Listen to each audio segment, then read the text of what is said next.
Scam number 2 was the geofence policy. You never heard of it? You will see.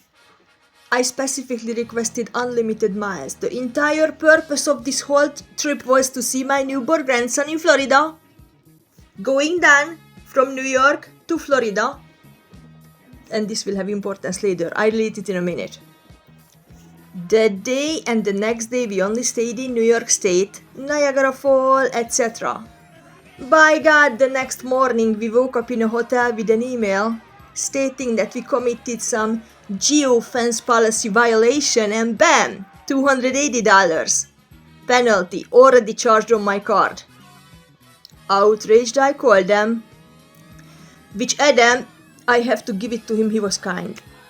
Their representative explained that in actuality unlimited miles doesn't mean squat, because I'm only able to take the car in the following states, and you see this on the map here I attach.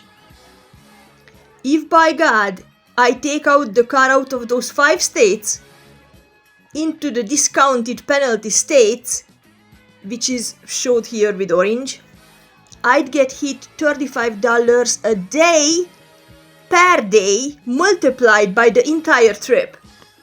Now if by God, if I take the car to Georgia or Florida, which I was gonna go to begin with, I will get an additional $200 per day applied for the entire trip, which was of course 8 days.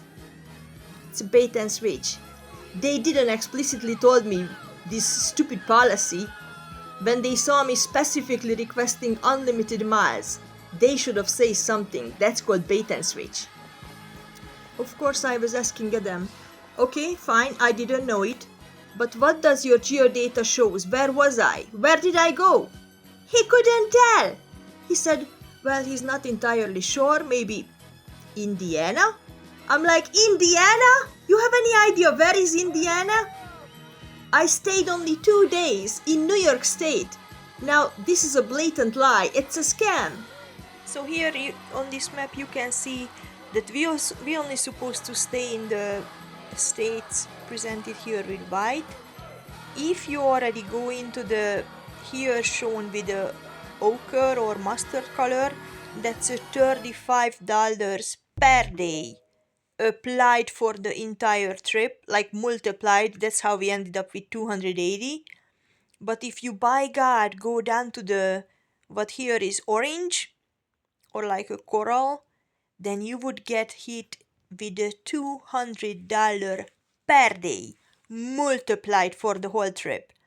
So what we actually ended up doing, we went as far down as we could possibly by the border. We left the car in a fenced yard with one of our friends watching for it, and we were asking friends. They were shuffling us all the way back and forth. So it's basically defeated the whole purpose of renting a car. Thanks Drivo.com.